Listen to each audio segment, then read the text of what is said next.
Hello and welcome friends, आप सभी का स्वागत है स्टडी कवर क्लासेस में। तो आज की इस वीडियो में हम लोग जीएसटी क्लास 7 साइंस का चैप्टर 8 आपका भौतिक एवं रासायनिक परिवर्तन फिजिकल एंड केमिकल चेंजेस के बारे में हम लोग आज पढ़ने वाले हैं। ठीक, तो अगर यदि आप लोगों ने 1 से 7 तक नहीं देखे हैं तो प्लेलिस्ट में लिंक है इसका, जाके वहाँ से आप सारा वीडियो एक एक करके देख सकते हैं।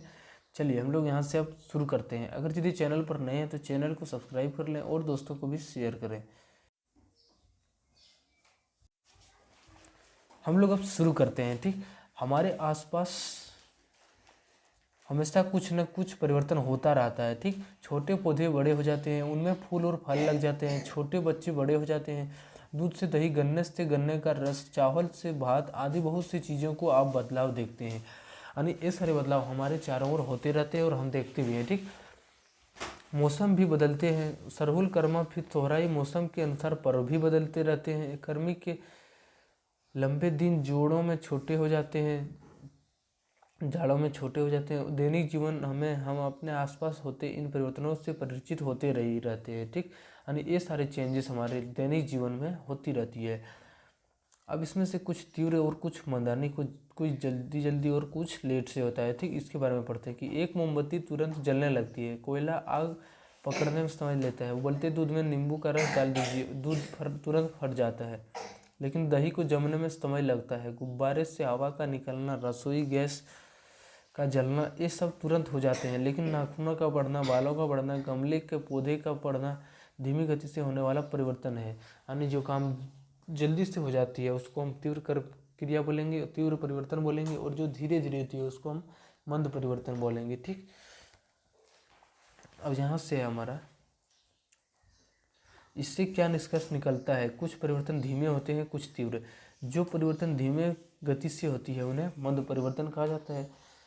तो जैसे हमारा नाखून बढ़ रहा है, बाल बढ़ रहा है, ये सब क्रिया जो कहलाएंगे ये मंद प्रक्रिया कहलाएंगे। ठीक, यानी धीरे धीरे ये हो रही है। लेकिन कुछ परिवर्तन तीव्र गति से होते हैं जिन्हें तीव्र परिवर्तन कहा जाता है। जैसे हम दूध में अगर यदि नींबू को डालेंगे तो तुरंत से फट जाएगा, तो वो क्या हो जाता है? तुरंत का परिवर्तन, यानी जल्दी का परिवर्तन तीव्र परिवर्तन कहलाता है। चलिए यहाँ पे तालिका में है कि इसको भरना है। ठीक, दूध से दही का बनना, इसमें क्या होता है? आपका थोड़ा लेट लगता है, तो यहाँ पे हो जाएगा क्या? मंद परिवर्तन। इस तरह से आप भर सकते हैं। गेहूं से आटा का बनना, ये भी आपका क्या हो जाता है? तीव्र हो जाता है। ठीक, गीले कपड़े का सूखना, ये आपका मंद हो जाता है। पटाखों का जलना, ये भी आपका तीव्र हो जाता है, तुरंत हो जाता है। ठीक, ये सारी चीज़ आपको यहाँ पे भर देना है। चलिए हम लोग यहाँ पे क्रियाकलाप को छोड़ के और मेन पॉइंट जो है वही हम यहाँ पे कंप्लीट करेंगे। ठीक, ये आपका क्रियाकलाप से भरा हुआ है, तो आप लोग इस सबको पढ़ लीजिएगा आराम से। चलिए हम लोग मेन जो है यहाँ से भौतिक परिवर्तन क्या होता है। पदार्थ के आकार, अमाप, साइज, अवस्था एवं रंग जैसे गुण उसके भौतिक गुण कहलाते हैं। ठीक, क्या होता है? पदार्थ का आकार क्या है, अमाप यानी साइज क्या है, उसका रंग कैसा है, ये सारे जो हम लोग देखते हैं ये सारे जो गुण देखते हैं उसी को हम लोग बोलते हैं भौतिक गुण। ठीक, फिजिकल प्रॉपर्टीज, वह परिवर्तन जिसमें किसी पदार्थ के भौतिक गुणों में परिवर्तन हो जाता है, भौतिक परिवर्तन कहलाता है। यानी ये सारे परिवार में, ये सारी चीज़ों में अगर यदि परिवर्तन हो जाता है तो उसको हम बोलते हैं भौतिक परिवर्तन। ऐसे परिवर्तनों में पदार्थ का रूप बदल जाता है परंतु कोई नया पदार्थ नहीं बनता है। इसमें क्या होता है कि पदार्थ का जो रूप है, रंग रूप है, वो चेंज हो जाता है, लेकिन कोई भी इसमें नया पदार्थ नहीं बनता है। ठीक, उसका माप जो है सो, साइज जो है सो बढ़ घट सकता है, यानी उसका फिजिकल चेंज हो सकता है, भौतिक में परिवर्तन हो सकता है, रासायनिक में कुछ भी नहीं। ठीक, भौतिक परिवर्तन के पश्चात सामान्यतः पदार्थ की पूर्व स्थिति पुनः प्राप्त की जा सकती है। यह परिवर्तन उत्क्रमणीय परिवर्तन है। यानी क्या है कि इसमें जो है सो भौतिक परिवर्तन में क्या होता है कि हम पदार्थ के पूर्व स्थिति यानी पहले से जो था उसको हम फिर से बना सकते हैं। ठीक, तो ये सारे जो है सो आपका भौतिक परिवर्तन में गिनती आ जाती है। चलिए नेक्स्ट हमारा है, और ये जो परिवर्तन कहलाता है वो उत्क्रमणीय परिवर्तन कहलाते हैं। उसके बाद नेक्स्ट हमारा है कि यदि आप लोहे के कुदाल, खुरपी या अन्य सामानों को कुछ दिनों के लिए खुले में छोड़ दें तो इस पर भूरे रंग के पदार्थ की परत जम जाती है, यह पदार्थ जंग कहलाता है। ठीक, आपका जंग क्वेश्चन है कि जंग किसे कहते हैं, तो आप यहाँ से सिंपली लिख भी सकते हैं। और यह प्रक्रिया जंग लगने की प्रक्रिया कहलाती है। लोहे की कुर्सियाँ, टेबुल, ग्रिल, बक्से आदि कोई भी वस्तु जो खुले में रखी होती है जिसमें जंग लग जाती है, जंग लोहे से अलग हो जाती है। यानी ये क्या होता है कि फिर से हम लोग चेंज नहीं कर पाते हैं इसको। हम जो है सो दोबारा से हम इसको नहीं, अगर यदि किसी भी पदार्थ में अगर यदि जंग लग जाता है तो दोबारा छुड़ाना बहुत नामुमकिन नहीं, मुश्किल का काम होता है। ठीक, तो ये जो परिवर्तन होता है इस तरह से जो होता है जंग नहीं बदला जा सकता, इसको हम बोलेंगे अनुत्क्रमणीय। अनुत्क्रमणीय, ठीक, उत्क्रमणीय का उल्टा बोल जाता है, वो अनुत्क्रमणीय हो जाता है। चलिए अब यहाँ पे क्रियाकलाप 6 है, तो ये क्रियाकलाप को आप लोग पढ़ते रहिएगा घर में। हम जो मेन पॉइंट है वो सबको समझाते चलते हैं। जलता हुआ मैग्नीशियम का फीता, ये क्या हुआ, मैग्नीशियम का फीता रिबन जो है सो जल रहा है। यह श्वेत प्रकाश देता हुआ जलने लगना। जलते हुए मैग्नीशियम के फीते से सफ़ेद रंग का चूर्ण नीचे गिरता है, इसे मैग्नीशियम ऑक्साइड कहते हैं। यह एक नया पदार्थ है जो मैग्नीशियम से भिन्न है। यह किस प्रकार का परिवर्तन है, ठीक, तो मैग्नीशियम से जैसे ही ऑक्सीजन मतलब उसमें अट्रैक्ट हुआ, यानी जैसे कंबाइंड हुआ दोनों, तो क्या बना देगा, मैग्नीशियम का जो है सो ऑक्साइड बना देगा। तो इसमें क्या होता है कि ये आँखों से नहीं देखना चाहिए, जब ये जलता है तो हमें अपने खुली आंखों से नहीं देखना चाहिए। ठीक,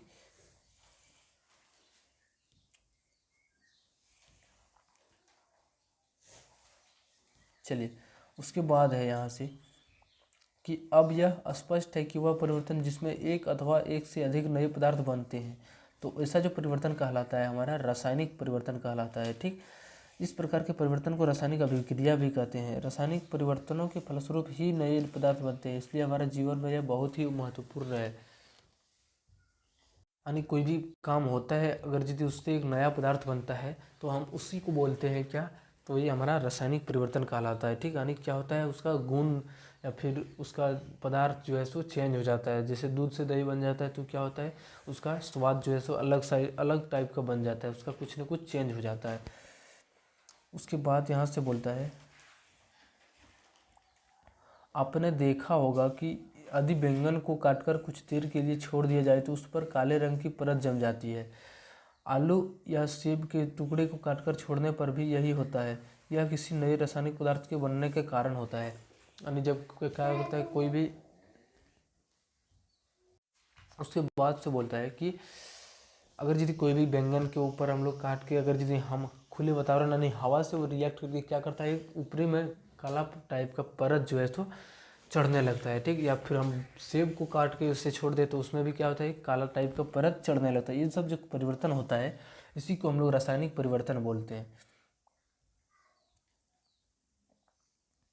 उसके बाद से है, ये परिवर्तन लाभदायक भी हो सकते हैं, जैसे प्रकाश संश्लेषण, भोजन का पचना, दवाओं, प्लास्टिक, साबुन, डिटर्जेंट आदि का निर्माण लाभदायक रासायनिक प्रक्रिया है। यानी ये सब जो निर्माण हो जाता है इसको हम लोग लाभदायक क्रिया भी बोल सकते हैं। ठीक, अब हम व्यापक रूप से परिवर्तन को 2 भागों में बांट सकते हैं, एक भौतिक परिवर्तन और दूसरा हमारा जो हो जाता है वो रासायनिक परिवर्तन हो जाता है। ठीक, उसके बाद से यहाँ पे रासायनिक परिवर्तनों के लक्षण, तो क्या होता है रासायनिक परिवर्तन का लक्षण, ठीक, तो क्या क्या उत्पन्न कर सकता है, क्या बना सकता है, इसी के बारे में हम लोग यहाँ पे पढ़ेंगे। ऊष्मा, प्रकाश अथवा किसी अन्य प्रकार के विकिरण का बाहर निकलना अथवा उनका अवशोषित होना।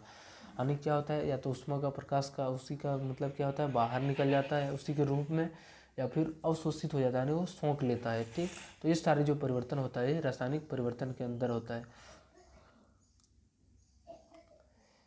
और दूसरा जो परिवर्तन होता है वो क्या होता है, ध्वनि का उत्पन्न, आवाज़, किसी भी का भी चीज़ का आवाज़ उठना।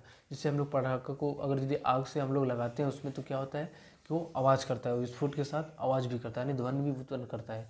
तो क्या होता है, जब रासायनिक अभिक्रिया होता है तो वह क्या करता है, आवाज़ भी उत्पन्न करता है। पटाखों को फोड़ने पर रोशनी के साथ ध्वनि भी उत्पन्न होता है। पटाखों के विस्फोट से ऊष्मा, प्रकाश, ध्वनि और विषैली गैसें उत्पन्न होती है जो वायुमंडल को प्रदूषित करता है। किसी भी वस्तु का जलना रासायनिक परिवर्तन है। और दूसरा आपका हो जाता है वो गंध में परिवर्तन होना या किसी नई गंध का बनना। पके हुए फलों की गंध कच्चे फलों से अलग होती है। बासी भोजन की गंध भी ताजे भोजन से अलग होती है।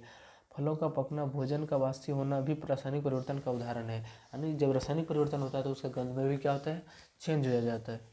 लास्ट आपका है चौथा में कि किसी भी गैस का बनना। इसे समझने के लिए हम निम्नलिखित क्रियाकलाप करते हैं। तो इस जो क्रियाकलाप है इसको हम लोग नेक्स्ट पार्ट में करेंगे। अगर यदि अभी तक चैनल को सब्सक्राइब नहीं किए तो चैनल को सब्सक्राइब कर लें और दोस्तों को शेयर करें। मिलते हैं नेक्स्ट वीडियो में। जय हिंद, वंदे मातरम।